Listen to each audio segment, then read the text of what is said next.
Okay, this is actually bonkers. Check this out. So the autocannon has now got flak ammunition. It is programmable. Watch this.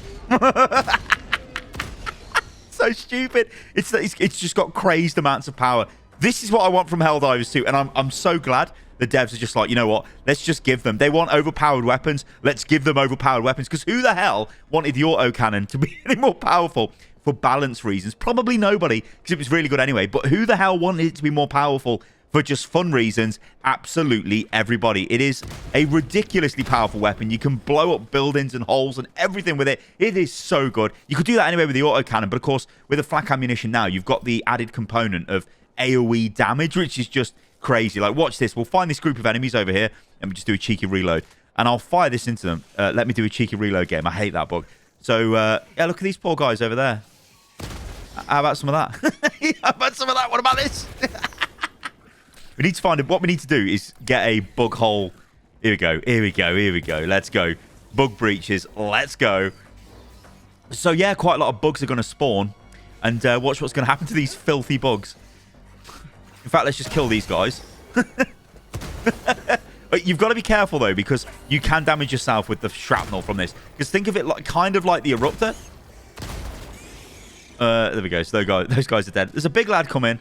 Doesn't even matter about big lads. Just take 2 shots and you're gone. This is crazy. This is actually insane. What an update this is. But it isn't just the autocannon, which gets reprogrammable ammo. So obviously you've got the standard ammo, just to show you this. And then you've got the flak version. And you can see the flak exploding. It's so good. Anyway, the recoilless rifle has also got it. So let's take a look at that. So the recoilless is a little bit different. You get high explosive rounds, and obviously heat is the standard anti-tank round with this, which is obviously for destroying heavily armored enemies. But if you go to high explosive, you basically get a mini 500 kilogram bomb. It's the only way I can describe this. Watch this. I'll find a group of enemies, fire this into them, like these guys, and what the actual hell is this?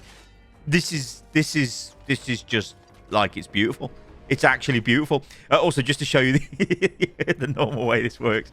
So obviously this is just your standard anti-tank round, which yeah, is still really, really powerful, and obviously can destroy all of the heavily armored enemies pretty quickly. But yeah, I think we need to find somebody else with this high explosive round. Where's the enemies? Let's go. Let's go into this sort of area here. It's just crazy. It's crazy. It's so much fun. Also, you don't have to select the ammo type like on the equipment selection screens as you're loading into missions. You just get this. If you pick the stratagem, you just get the update. So let's get these guys to sort of spawn a little bit. Come on, guys. Come on, guys. I mean, the technical explanation for this is, I mean, it's a bit overkill on these guys, but have it.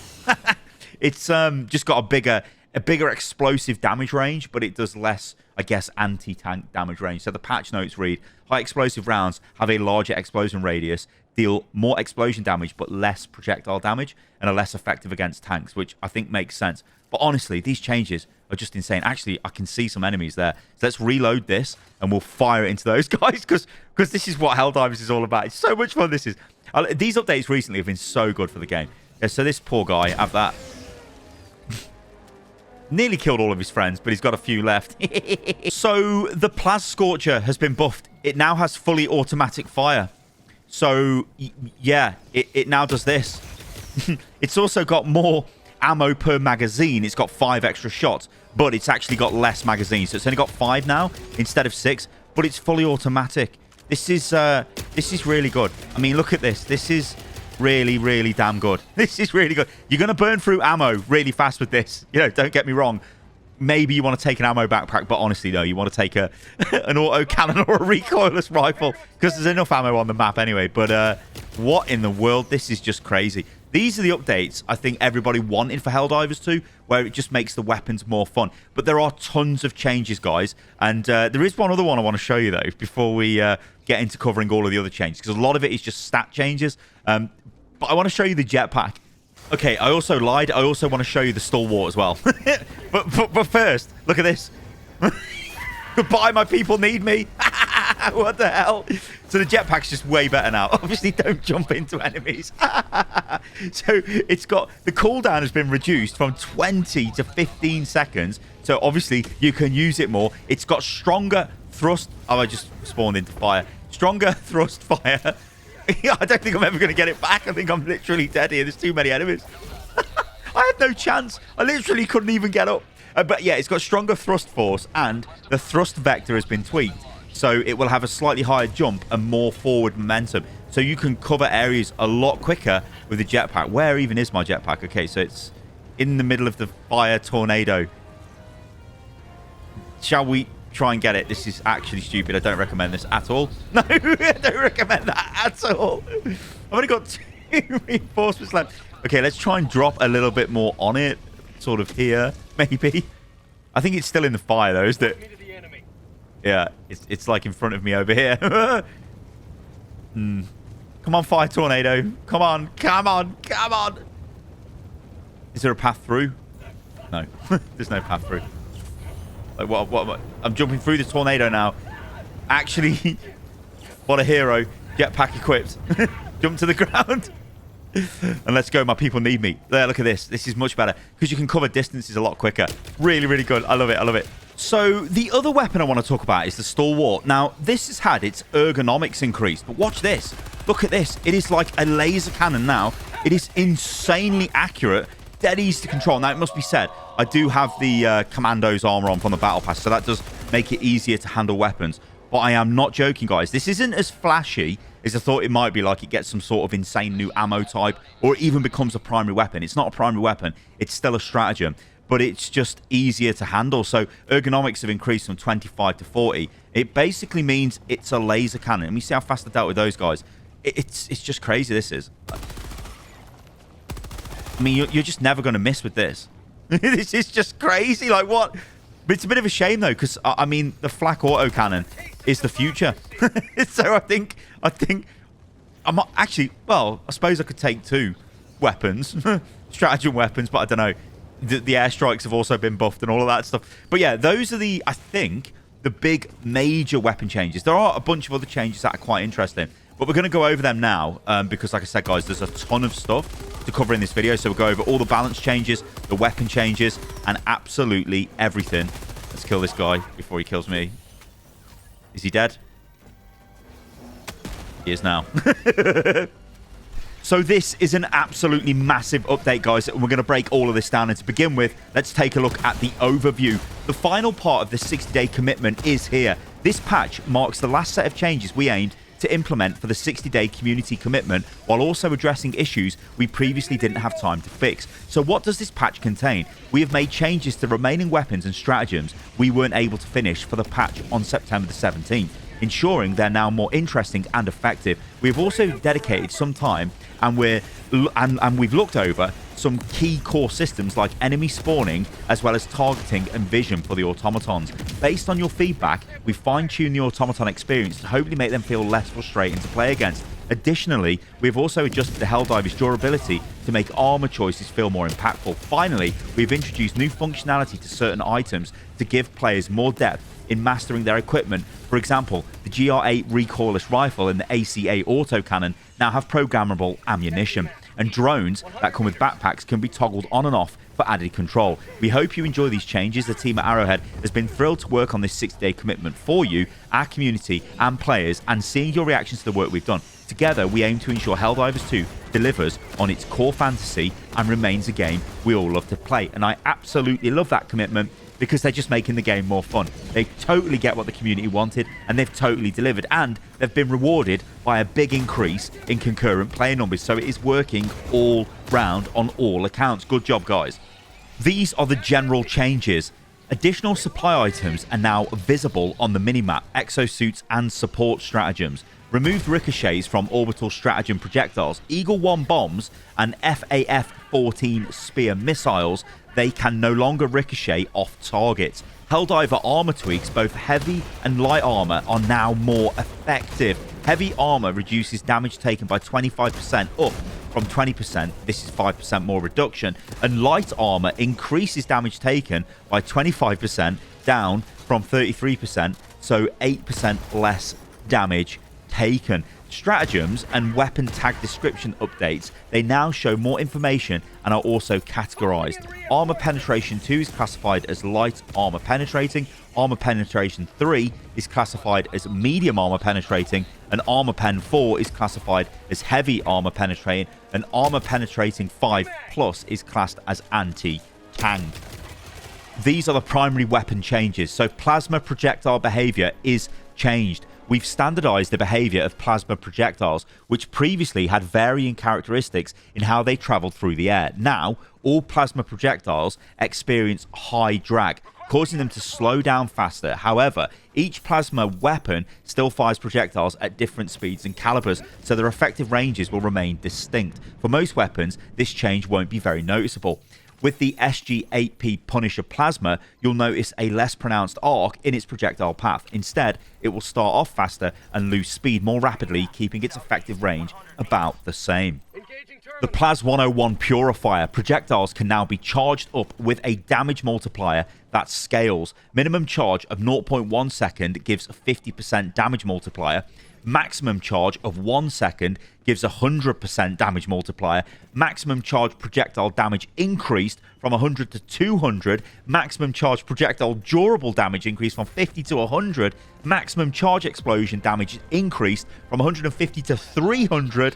And the explosion doesn't scale, but a fully charged shot has a different explosion effect. Minimum charge 0.1 second to 0.099 seconds, 0.99 seconds I should say, inner radius 1 meter, outer radius 2, explosion damage 75, maximum charge 1 second, inner radius 2.9 meters, outer radius 3 meters, explosion damage 300. What this essentially means is the Plas Purifier charges much faster and does more damage, so it is more distinct from the Plas Scorcher, but I still kind of feel like the Plas Scorcher might be the best plasma weapon. I don't know. The Punisher's pretty good, but hey.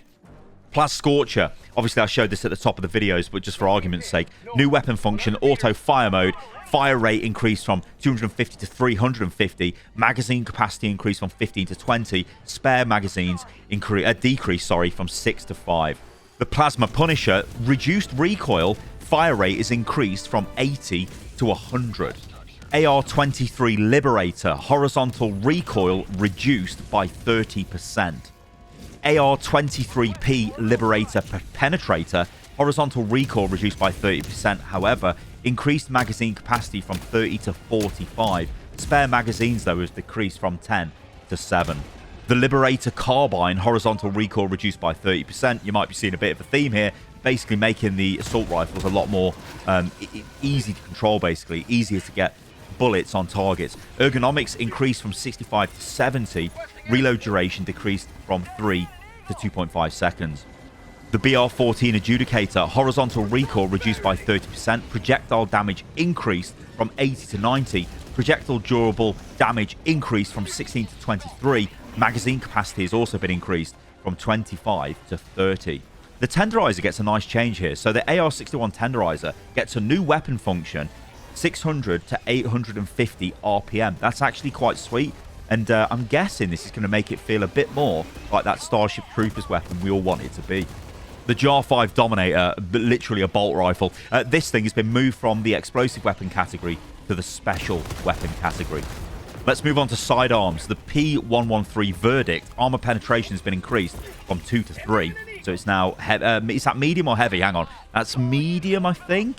Yeah, medium armor pen in the new system. Projectile durable damage increased from 13 to 32, which is pretty big. And stagger strength increased from 13 to 15. The P4 Senator, everyone's favorite pistol. Well, maybe the nade pistolist, but anyway. Armor penetration increased from 3 to 4. Projectile damage increased from 175 to 200. Projectile durable damage increased from 35 to 70. The P11 Stim pistol, spread decreased from 30 to 5, and muzzle velocity has been increased from 80 to 200. Moving on to throwables, the K2 throwing knife, uses increased from 8 to 20. The G12 high explosive grenade, the damage has been massively increased on this from 400 to 800. The G6 frag grenade, damage increased on this from 250 to 500.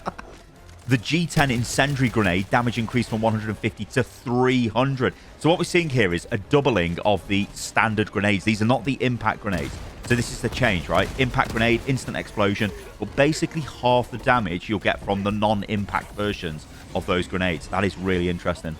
These are the support weapon stratagem changes. So the AC-8 autocannon has a new weapon function. Programmable ammunition now allows you to switch between normal and flak projectiles. Flak projectiles are proximity-triggered shrapnel explosions with a larger explosion radius. And of course, you're seeing loads of footage of me using this in the background. It is really fun. It's really cool, actually, swapping between the two fire modes. It adds another dynamic to the gameplay. If you want to kill a Bile Titan, well, swap back to the old ammo. If you want to kill a load of like lightly armored enemies and groups of enemies, we'll get the flak ammo out. Really good. And also, it'd be incredibly powerful against flying enemies as well. The GR8 recoilless rifle, basically the same story, only with high explosives. So, new weapon function, programmable ammunition, now allows you to switch between normal projectiles and high explosive rounds. High explosive rounds have a larger explosion radius, deal more damage, less projectile damage, and are less effective against tanks. The RL-77 rocket, well, Airburst rocket launcher, I should say, to give it its proper name. Reload duration has been reduced from 7 to 5 seconds. Now, I know people were hoping for maybe a type of manual detonation for this. Maybe we'll get that in the future. But yeah, you've just got reload duration reduced on this at the moment. So it still is a buff. The M105 LMG Stalwart ergonomics increased from 25 to 40. MG43 machine gun magazine capacity increased from 150 to 175. Starting spare magazines has also increased from 1 to 2. The MG206 heavy machine gun, the magazine capacity has been increased from 75 to 100. So let's move on to the backpack changes. The first one is the jump pack. This is the Lift 850 jump pack. Cooldown is reduced from 20 to 15 seconds. Stronger thrust force. Thrust vector has been tweaked. Will have a slightly higher jump and move more forward momentum, or rather, and more forward momentum. So you guys seen footage of this at the top of the video. Yeah, it's way more mobile now. It's a better thing to use. Feels better as well. Guard dog, so it is switched from AR-23 Liberator rounds to AR-23P Liberator Penetrator rounds. Oh, armor penetration is increased from 2 to 3. Damage decreased from 70 to 60. Magazine capacity increased from 30 to 45. And drone backpacks now have a new toggle, which is a new drone function, which you can activate them so the drone leaves the backpack and starts to perform its tasks, basically killing your own team, or deactivate and the drone returns to your backpack into a passive standby state. So I guess you can try and bring it back if things are not looking great, or you might suspect it's going to team kill. Thing is, these things fire so fast, I don't know whether that's going to be very useful, but it's cool to have it anyway. Moving on to stratagems. So Eagle Strafing Run, explosion radius slightly increased. Explosion damage is increased from 250 to 350. Orbital Airburst Strike, salvos increased from 3 to 4. Duration between salvos is increased from 3 to 4 seconds.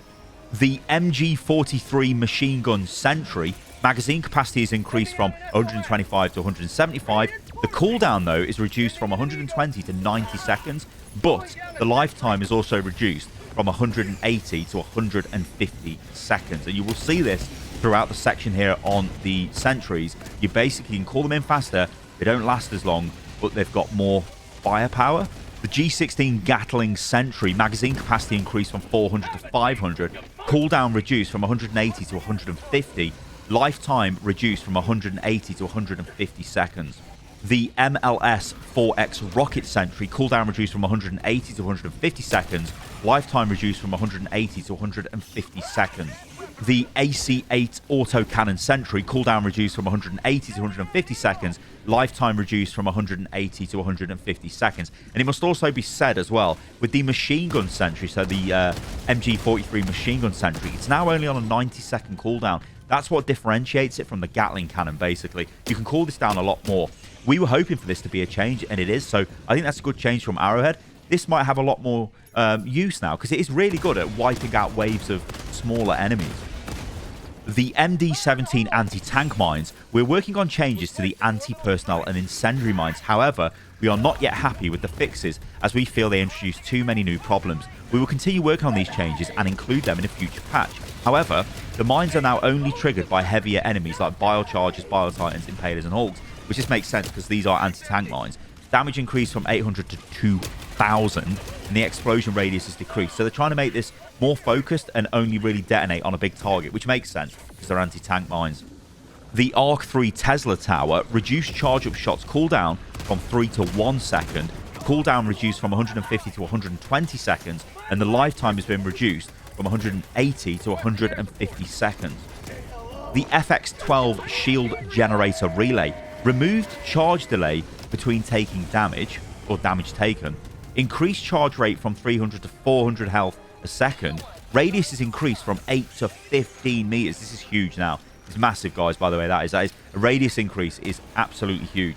Once the shield is down, it will no longer regenerate. There are changes to patrols. So patrol spawning. Previously, once the mission was completed, but before extraction, we significantly increased patrol spawns across the entire map. Now, the increased patrol spawns are concentrated around the extraction site, with more patrols appearing the closer you are to it. This change should make patrol spawning feel more logical and reduce penalty for players who complete the mission but still want to explore the map or collect samples. Please let us know if you still experience issues with patrol spawning. I'm going to put this gameplay in here. Just look at this. Nothing spawns on extraction. Like, we're just standing around the extraction site, and they do say that actually increased patrol spawns are concentrated around the extraction site. There were no spawns for the entire 2-minute extraction. We just stood there and extracted, so this isn't working. This, again, is kind of typical Arrowhead. They will make changes and there will be problems. There may be some of the changes that I've gone over already that are not working. Obviously, it takes a lot to test all of this. It would take hours and hours and hours. But yeah, well, I want to get the patch notes out, and it looks like the main things are working. Stuff like the Autocannon, the Recoilless rifle, the Plas Scorcher and stuff like that, and the jetpack, they appear to be working. Bile Spewers have had their leg health reduced from 300 to 200, and you will definitely notice this. You might notice this in the gameplay as well, and maybe at the top of the video. Their limbs come off a lot easier now, which is quite good. Nursing Spewers, their legs health have been reduced from 300 to 200 as well. Hunters finally get nerfed with their pounce ability, but they will still kill you, as you've probably seen in this video, but they'll still kill you. So they have a short shared area cooldown for their pounce ability, so they won't mug you repeatedly. It's like, oh, I've jumped, but Bob next to me, he hasn't jumped, but oh, because I've jumped, Bob won't jump. That's the way they work now. They can now totally blow up if affected with enough damage. So, yeah. Scavengers can blow up if affected with enough damage. Moving on to the Automaton changes. So, Automaton targeting. Some enemies were able to shoot at you without needing proper line of sight, which caused them to fire into or through walls, track you even when hidden, and ignore smoke effects. We've addressed these issues, so now you should be able to use stealth more effectively against automatons. They won't be able to shoot through walls or see you when they shouldn't. Please let us know if you still encounter issues like these. Automaton projectiles. Normal small projectiles damage has been reduced from 40 to 35, used by enemies like the Devastators, Emplacements, and Conscripts. Heavy projectile damage reduced from 65 to 60, used by enemies like Heavy Emplacements and Scout Striders. So I think with this, I actually like the normal small projectile change because it is the Devastators with the shield. I think they're the Heavy Devastators with the little, like, laser cannon. They're the ones that kill me the most on Automaton missions. So I'll nerf the hell out of those guys. Hulk Bruiser. In response to their disapproval of a newly installed cannon on the Automaton Hulk Bruisers, Super Earth High Command sent a crack commando to sabotage their production facilities. The skilled operative promptly escaped into the shadows after completing their mission. Today, still wanted by the automatons, they survive as a soldier of fortune. If you have a problem and no one else can help you, or if you can find them, maybe you can enlist John Helldiver, a member of the A-team. As a result, the automatons had to revert back to using rocket launchers for their Hulk Bruisers. Okay, so they no longer have the stupid laser cannon on them. They've now got rockets again. All Devastators head armor decreased from 2 to 1. Head health increased from 100 to 110. Berserkers head health decreased from 125 to 110. Heavy Devastator, the pause between their salvos has been slightly increased, providing Helldivers with a better opportunity to counter-attack. Again, thank you, nerf the Heavy Devastators. We hate them. All variants of the tanks, front armor reduced from 6 to 5. Our previous tweak didn't have the intended effect on gameplay that we expected, so we've reverted this back. The rear weak spots of the tank body now have their own health pool, which matches the tank's previous total health. Once this health pool is depleted, the tank will be destroyed. Additionally, these weak spots also deal 150% damage to the tank's main health. Annihilator tank turrets and Shredder tank turrets. The rear weak spots of the tank's body now have their own health pool, which matches the tank's previous total health pool. Once this health pool is depleted, the tank will be destroyed. Additionally, these weak spots also deal 200% damage to the tank's main health. The Barrage tank turret. The turret is now destroyed if the tank body is destroyed. These are the priority top fixes in the game. So not enough enemies spawn to complete eradicate missions. These are resolved as well, I should say. Some enemies were able to shoot at you without needing proper line of sight, which caused them to fire in or through walls or track you when hidden, or ignore smoke effects. Patrol spawning should now feel more logical and reduce the penalty for players who complete the mission but still want to explore the map or collect samples. Crash fixes and soft locks. Fix the crash that could occur when getting knocked back while wearing the energy shield backpack. Fix the potential crash when a peer leaves with unique armor customization, and various crash fixes. And miscellaneous fixes are fix the bug where the Helldivers wearing heavy armors will be immune to gas status effects. General Brash returns from holiday to retreat in foggy hillside town. Okay. So these are the known issues, and these are broken down into high priority and medium, and these are the high priority ones first. These have not been fixed, by the way. The Hive Breaker drill may be inaccessible when called in. Yep, I've had that happen. Many players may not receive friend requests sent from another platform. Terminals may lose functionality, blocking completion of a mission. Social menu is stuck on the please wait democratically for some players. Title may crash during the intro cinematic or title screen. Friends invite only games can still be seen on the Galactic War map but cannot be joined. Medium priority, players are unable to shoot properly while in the air using a jetpack. Stratagem balls bounce unpredictably off cliffs and some spots. Some Eagle stratagems may not drop when deployed on a swamp planet. Reinforcement may not be available for players who join a game in progress. Pelican 1 may sometimes be launched away if hit with an Impaler tentacle. Supply packs may be incorrectly used if pressing down on a controller while calling in a stratagem. High damage weapons will not detonate hell bombs already present on the map. Some enemies that bleed out do not progress personal orders and eradicate missions. And QWERTY keyboard numpad bindings do not save correctly after the title restart. So there we go, guys. Massive update to the game. The second half of the 60-day patch is now live. There's tons of changes here. I hope you've enjoyed this video. I'm really enjoying the autocannon. I'm going to go back and play more of the game now because it's really great fun when the weapons are super fun to use. The question now becomes, what is the next update going to be? We know we're working on the Democratic Space Station, but beyond that, when will the Illuminate come? I always say this in my videos, but when will they come? And what will be the next big moment for the game? But these changes are great, and I think everybody has to sort of put their hands together, clap the devs, because what they've done is they have essentially fixed the game because it was going down a path of absolutely insane balancing that nobody wants because it is not a PvP game.